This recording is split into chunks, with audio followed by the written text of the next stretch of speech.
Hello everyone. Today's case revolves around the biggest disappearance at the time in Ontario, as a teen would disappear on her way home in the middle of the night and would never be found. Melanie Ethier was born on December 25th of 1980 to her mother Celine Ethier and an unnamed father from Botswana, who was in Canada for schooling. During the pregnancy, he would complete his schooling and move back to Africa. So he wasn't part of Melanie's life, although her parents didn't separate on bad terms. Celine would go on to have another daughter that she named Jessie. Around 1986 to 1987, Celine moved her and the kids to New Liskeard, Ontario, Canada, now known as Temiskaming Shores. Temiskaming Shores is a city in the Temiskaming district in northeastern Ontario, near the border of Quebec, that was created by the amalgamation of the town of New Liskeard, the town of Haileybury, and the township of Diamond in 2004. Melanie was described as being salt of the earth and having a bubbly, social, loving personality. She'd even stop people on the street and tell them to come have a coffee with her mom. She was cheerful and had a sense of humor and a memorable smile. She enjoyed art, drawing, basketball, inline skating, dancing, and music, specifically reggae, country, and soul music. Melanie played the flute and guitar. She loved to dance and had taken Highland dancing, jazz, ballet, and line dancing classes. She also loved roller skating, ice skating, and downhill skiing. She also enjoyed going to the fitness center to swim and use the exercise room. Melanie also enjoyed a plethora of other outdoor activities, such as jet skiing and water skiing. She loved nature walks and camping. She also had quirks like collecting brass objects, candle holders, and porcelain dolls. Her favorite scent was vanilla. And she also loved animals, especially horses, birds, dogs, hamsters, and fish. She had even bought herself 2 birds in the months before she went missing, who she named Hope and Summer. She acted like a second mother to her 5-year-old sister Jessie. And it's also important to note that at the time in that small community, she was only one of 3 black girls. In 1996, Melanie was 15 years old. She worked at a local daycare that was attached to her French high school. Her dream was to become a teacher after graduating high school or a model. Melanie was also said to be a very responsible hard worker, even at only 15 years old. Her daily routine was to open the facility early in the morning, go to school, return after school to help the younger children off the bus, and then remain there until it closed in the evening, essentially opening and closing the daycare. On the morning of Saturday, September 28th of 1996, Melanie visited the home of her mother's close friend, Sylvie Chartrand. The only people in the home at the time were Melanie, Sylvie, and Sylvie's 6-year-old daughter, Stephanie. During the visit, Melanie ended up breaking a nail, which caused her to become upset because of the family's financial struggles, most likely meaning she wouldn't be able to get her nail fixed. Recently, the family car had broken down, and then the home phone was cut off due to unpaid bills. So I could see how that could be stressful and upsetting. After this, Melanie left Sylvie's home and then traveled to downtown New Liskeard. Near the bus stop, outside of the New Liskeard Public Library, Melanie would meet up with her best friend, a girl who has never been named and wishes to remain anonymous. The teen girls would stop at a pizza where they had lunch. While eating their pizza, Melanie brought up her dream to become a teacher and to even volunteer in Botswana, where her father was from. After this, the girls went to a store where Melanie purchased candles, frosting, candy hearts, and a new cake pan to make a cake for her grandmother's birthday. The family had plans to celebrate her grandmother's birthday the following day, and so Melanie wanted to bake her a cake. That was her job for it. The 2 girls would also visit a home in the nearby town of Diamond because Melanie needed to pick up some babysitting money that she was owed. They then went to meet up with Neil Fortier, who was Melanie's boyfriend of only 3 weeks. They also met up with their friends Dave Bromley, Jay Denome, and Ryan Chatwin. Neil would describe Melanie as being in a good mood that evening. It's also important to note that these friends, as well as Melanie's boyfriend, attended the English high school, and her mother didn't really know them. These were friends that she had just made quite recently. She had just started dating this guy, and so it wasn't a long enough time for her mom to actually be introduced to them and get to know them yet. Around 9 p.m. to 9:30 p.m., the group would stop at a local video store and rent the movie Sudden Death, an American action thriller that had came out the year prior. At 10 p.m., the group arrived at Melanie's home to watch the movie. But Melanie's mother and grandmother were hanging out in the living room, so they made a suggestion for the teens to go watch the movie in Melanie's room. However, Melanie's room wasn't cleaned up, and she didn't feel like it was presentable for her friends to be in there, and so they all decided that they weren't going to watch the movie at Melanie's. The group attempted to watch the movie at Dave Bromley's then-girlfriend, Samia Ben Chabi's. But Samuel's family wasn't able to host the group of teens because they were preparing to move, and so they all left again, this time Samuel joining them. Samuel, however, only walked with the group for a short amount of time before turning around at the Armstrong Street Bridge, at which point she returned home. At this point, Melanie's best friend complained that it was getting colder outside. The group eventually relocated to Ryan's home, which was located on Pine Avenue, about 6 blocks from Melanie's home. Ryan's parents were said to be present at the home that night, however, they stayed in their bedroom. It was noted that Dave then returned home. According to Melanie's friends, the group watched the movie quietly in the basement. They didn't drink any alcohol, and they didn't do any drugs.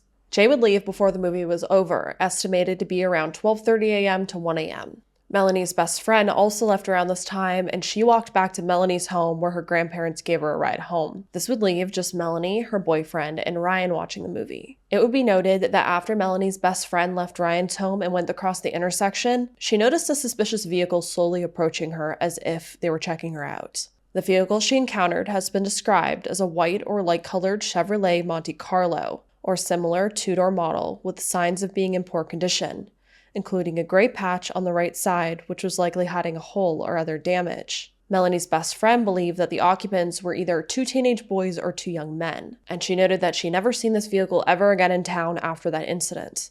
But in that moment, that interaction scared her, and so she ended up running to the next intersection by the Armstrong Street Bridge since it was better lit. She would arrive at Melanie's home just before 1 a.m. in time to catch the end of Saturday Night Live before she was driven home. The last confirmed sighting of Melanie was around 1:30 a.m. to 2 a.m., which was now Saturday, September 29th. And that's as she left Ryan's home and began the kilometer walk back to her home. It's been noted that it was uncommon for Melanie to walk home by herself, but with the phone service cut off at her home, she couldn't call home and ask for a ride. One of the boys would watch as she left Ryan's home and walked west down Pine Avenue East.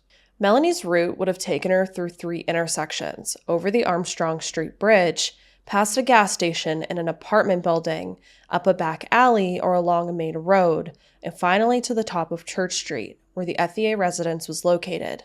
After the bridge, the last stretch of her walk home involved a poorly lit back road, where the video rental store she had visited earlier in the day was located. Her and her best friend often walked through a shortcut that led between the gas station and an apartment building, or through a gravel road along the right side of the apartment building.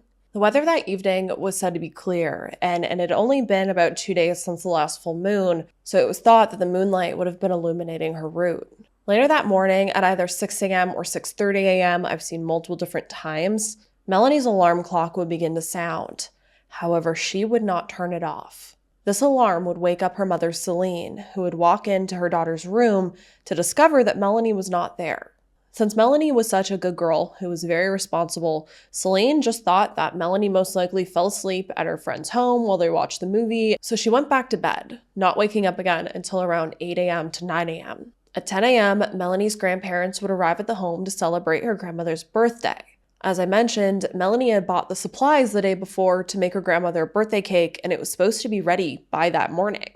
Despite this, Celine still wasn't that worried because Melanie was very responsible, even for only 15 years old. However, her grandmother is the one that began to worry. So Celine and her father would get in the car and go to a nearby Tim Hortons to purchase a cake, which I didn't know Tim Hortons sold cakes. Learned something new. And they would also ask to use the phone at Tim Hortons. Celine would then attempt to call Melanie's best friend to see if her best friend knew where Melanie was. However, her best friend had left before Melanie, so she didn't really have much information to provide to Celine. As I mentioned, Celine didn't know these friends that Melanie was hanging out with the night prior. And so Melanie's best friend hung up the phone and began calling around, trying to see if she could figure out the situation. Celine gave her some time to do this, and then she called her back on that Tim Hortons phone. This is when Melanie's best friend would relay to Celine that Melanie had left Ryan's home hours earlier in the middle of the night to walk home. As the day went on, Celine went over to her best friend's home to use her phone and began calling around to anyone that Melanie knew. Her friends, people she babysat for, just hoping that Melanie was just off somewhere working. She was hoping with everything in her that Melanie's absence wasn't something bad. But when no one had answers, no one had talked to Melanie, no one had seen Melanie since the night before, the fear began to creep in because it wasn't like Melanie to just go off somewhere without telling someone, especially her mother, what her plans were. She wasn't that kind of a teenager. She was a good girl. It also wasn't like Melanie to wander the streets at night alone. This is what finally prompted Celine to call the New Liskeard Police Department around 1 p.m. and report her daughter missing. Authorities would begin searching around 2:30 p.m. to 3 p.m., over 12 hours since Melanie had last been seen. Officers would be dispatched to both Melanie's home as well as the Armstrong Street Bridge, and along the banks of the Wabi River in fear she accidentally fell in and drowned.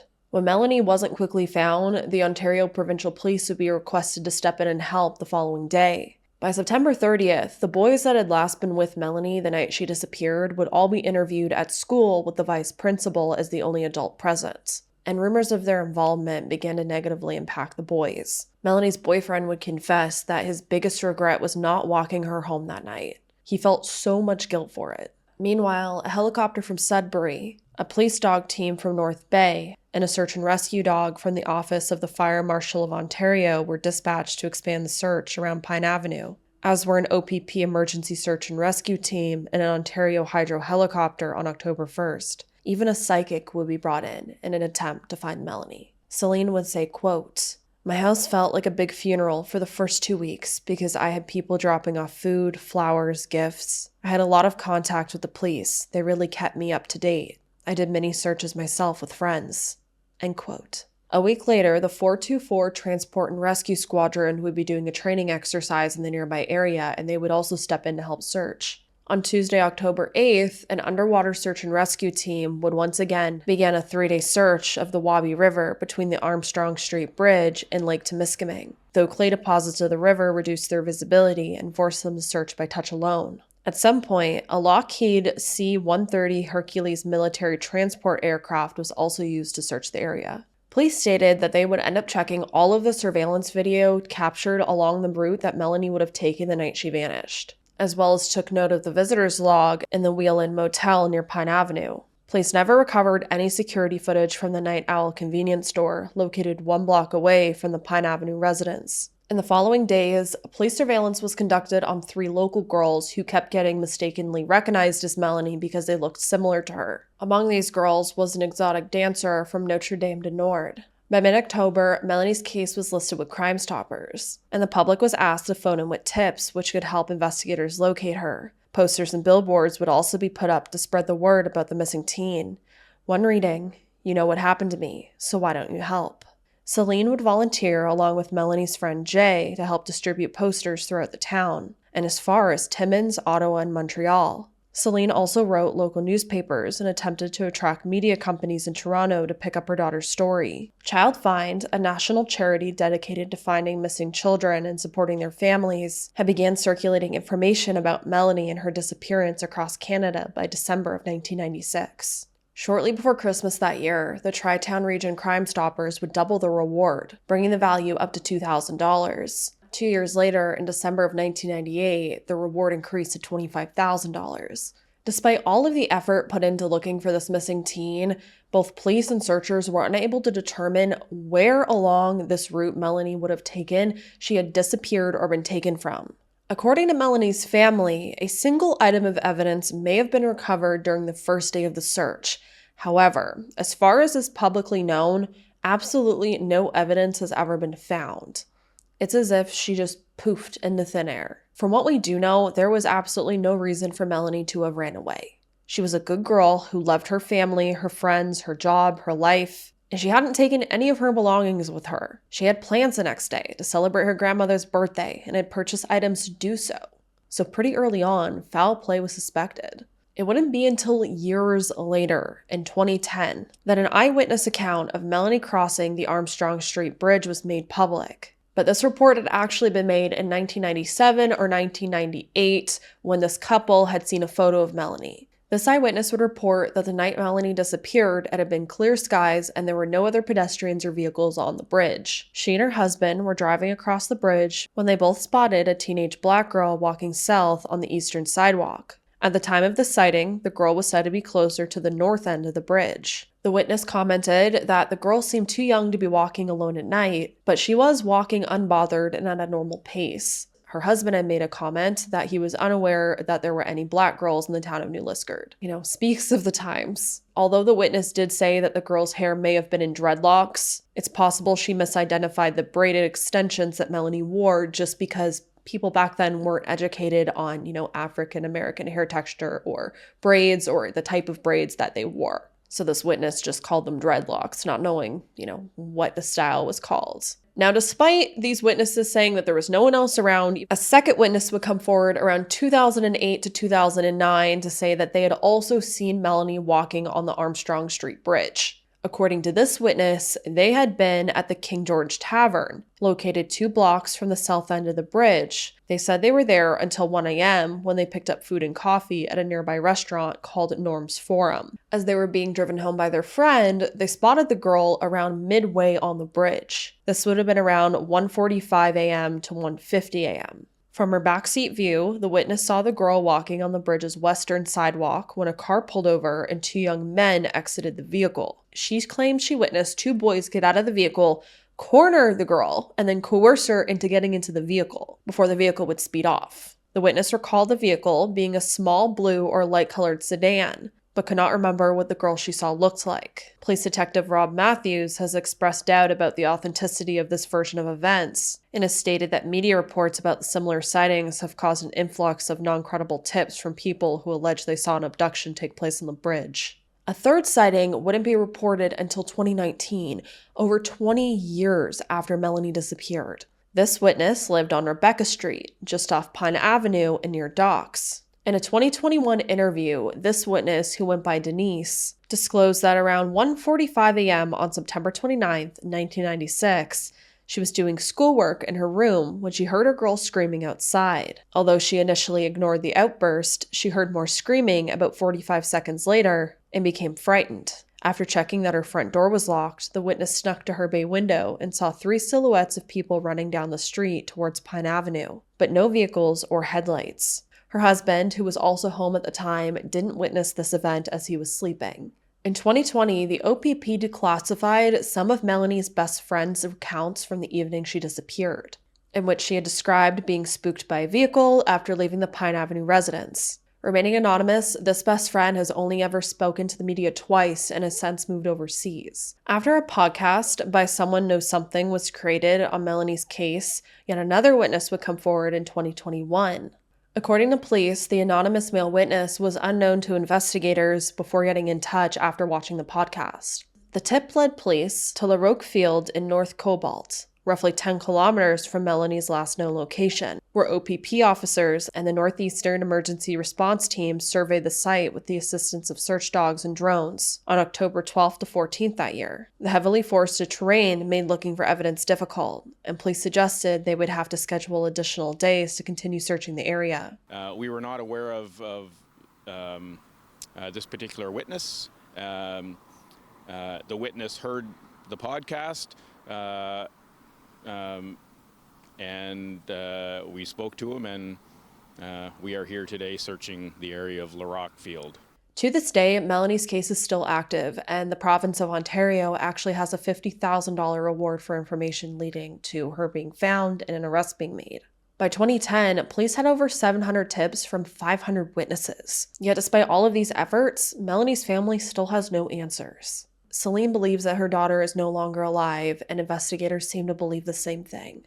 Now, we need to talk about theories, because unlike a lot of cases we talk about, where there is kind of just like vague theories of what might have happened, there are quite a few in this case that are pretty substantial. One person we need to speak about has been heavily suspected by both the family and the public, and that is a man named Dennis LeVay, who is a long-term boyfriend of Celine's best friend, Sylvie. On the weekend of Melanie's disappearance, Dennis and his stepson Jason had told Sylvie that they were going out of town fishing with Dennis's brother Andre, Jason's friend Joel. However, that all turned out to be a lie. Instead, they allegedly went to a motocross competition in North Bay. Jason has stated in interviews that his memory of that weekend is spotty because of the trauma of losing Melanie. Andre has denied any memory of where they had gone that weekend. Joel, on the other hand, has said that there was actually a large house party that weekend in New Liskeard, and that if they had attended a motocross competition, that it would have only been for the day. meaning that both Dennis and Jason's stories are, well, uncorroborated by the two people that they claim to have been with. Clearly, they didn't go fishing. Dennis and Jason were said to return home around 12 p.m. to 4 p.m. on September 29th. That afternoon, Dennis told several neighbors he was assisting with the searches and even borrowed his friend's dog to offer his services to police, which investigators have confirmed is true. Now, what really struck the family as odd is a situation that happened 3 days after Melanie disappeared, when Dennis drove Celine to see a psychic. The entire time, he was reported to be acting stressed out. Upon dropping Celine off, Dennis made a point to tell her that whoever had taken Melanie would have left marks on them because she had left marks on him while they had been play fighting. This is when he would pull up his sleeve to reveal deep nail marks that extended from his wrist to his elbow. And there's been multiple reports of if these marks were new, if they were old. From what I've seen, they had just started to scab over as if they were only a day or two old. But what an odd thing to say to the mother of a missing child. On top of that, why the hell would a grown man be play fighting with a 15-year-old girl? Let alone play fighting with a 15-year-old girl to the point where she's leaving deep nail scratches down your arm. Plus, if the nail marks truly were that fresh, his story didn't line up because he was supposed to have been fishing that weekend. Not with Melanie. There would have been no chances for them to have interacted. If you remember, I had mentioned that Melanie was supposedly at Sylvie's earlier that day before she disappeared. However, Dennis allegedly wasn't there. It was just Sylvie and her daughter and Melanie. Due to all of this information would be reported to police. Well, to make matters worse, Dennis was known as a PDF file. There is extensive reporting and stories and conversation about how Dennis was a PDF file and how he had often made advances at some of his daughter's friends in the past. A friend of Dennis's would also mention that one time when he was under the influence of drugs, he mentioned Melanie's as well as another girl's name, stating, quote, "They'll never find them," end quote. Dennis would also allegedly spend several months in prison for drugging and essaying a girl. In that instance, he had also lied and said that he had been at his uncle's farm in Alberta, provinces away, when this incident happened. This is hard for me to say, but keep in mind that this was quoted in a newspaper article. A friend would later tell police that on one occasion, Dennis and him were together when Dennis spotted a black girl walking on the street. And Dennis had made a comment that he had an affinity for black chocolate. His daughter would also often have to check in with her friends after her father gave them a ride home, because he was very apparently a PDF file for young girls, for underage girls, yet for some reason he was constantly allowed around young girls. In 2021, Dennis's daughter would come forward to describe her father sexually harassing or assaulting her and her friends. In one instance, Dennis had followed one of his daughter's friends into the sunroom of their home and had told her that he would like to make her experience an orgasm. At this time, his brother made it clear that he was no longer allowed near his niece.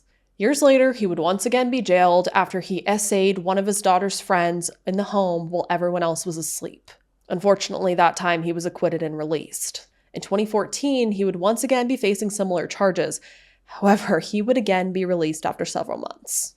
On multiple occasions, Dennis was also said to lure teenage girls to a hotel room, often telling them or their families that he needed a babysitter for a fictional child. He was even bold enough to use this trick to lure Melanie's sister, Jessie.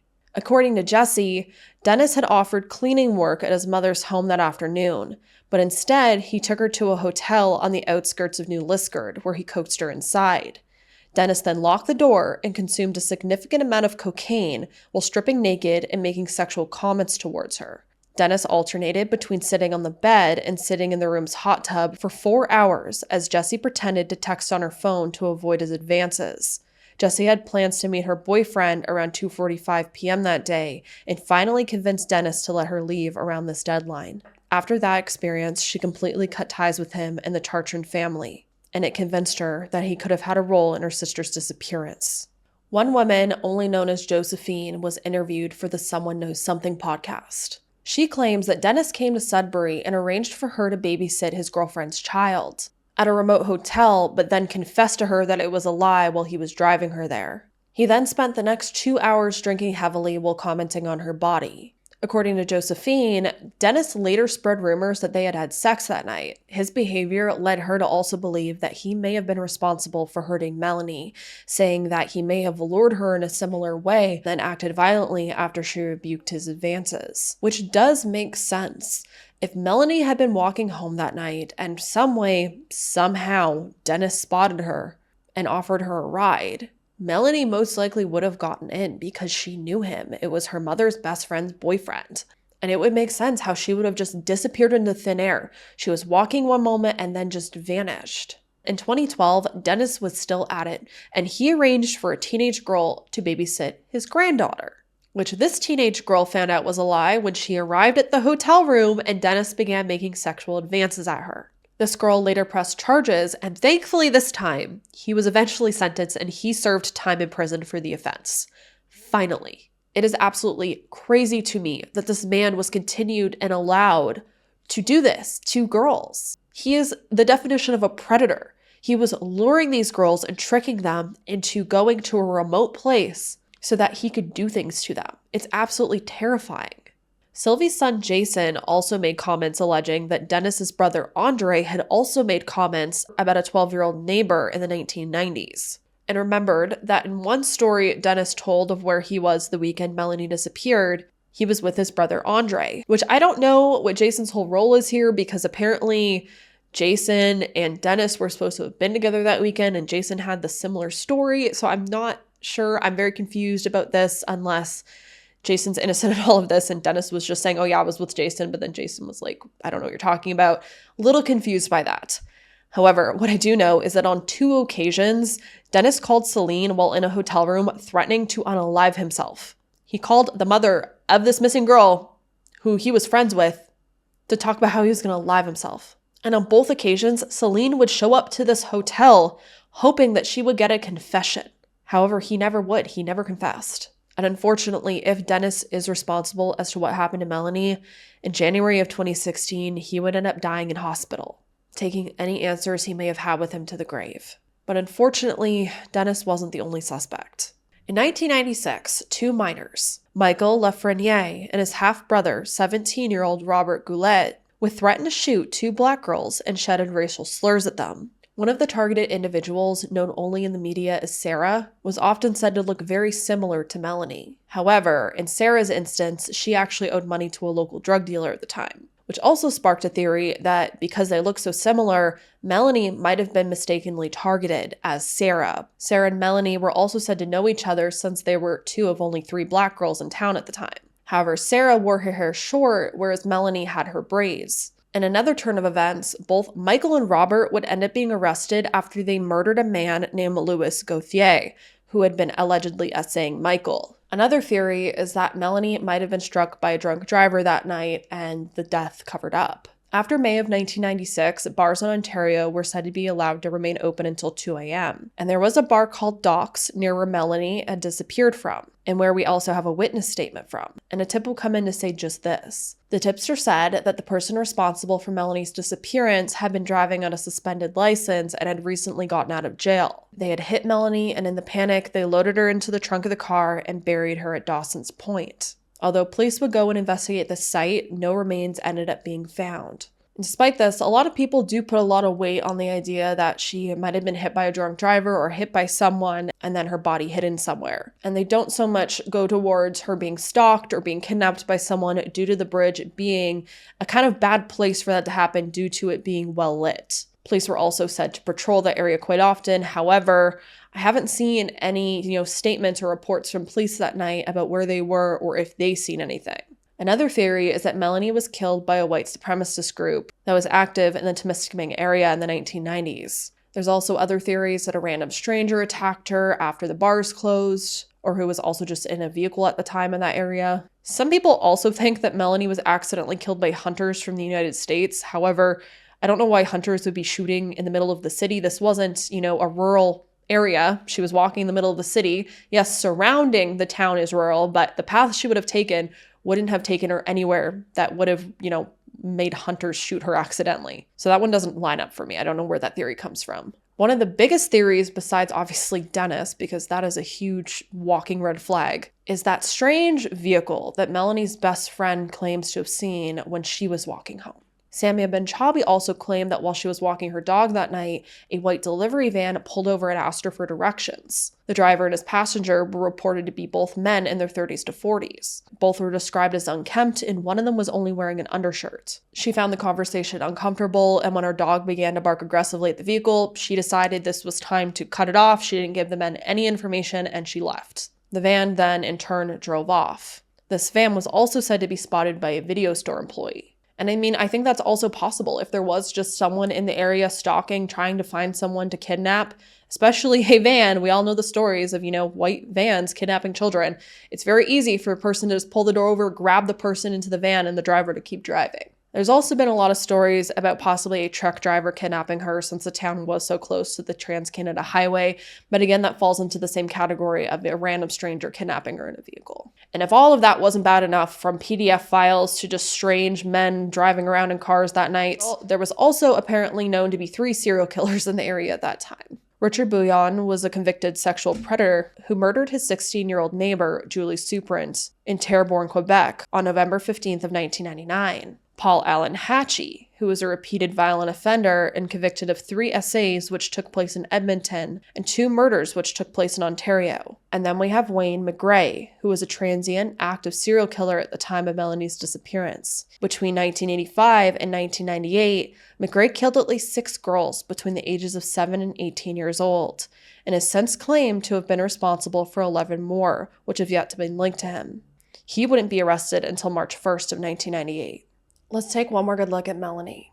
In September of 1996, Melanie stood 5 foot 5 inches tall and weighed approximately 120 pounds. With brown eyes and long, braided black hair, she was fond of wearing her hair extensions. She had not been diagnosed with any mental illness and was not taking any medications. Those who knew her at the time do not believe that Melanie was suffering from any undiagnosed conditions. She was thought to last be wearing a green Nike windbreaker, a white t-shirt with a blue heart Pepe logo, blue jeans, a black belt with a silver buckle, black boots with a short heel, a necklace, and a watch.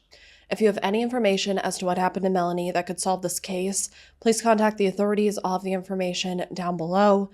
Please give this family answers. They are only getting older, and they deserve to know what happened to her. Melanie deserves justice, and she deserves to be found. My heart goes out to this family, and as always, I hope you all stay safe out there, lock your windows and doors, and I hope to see you in the next video.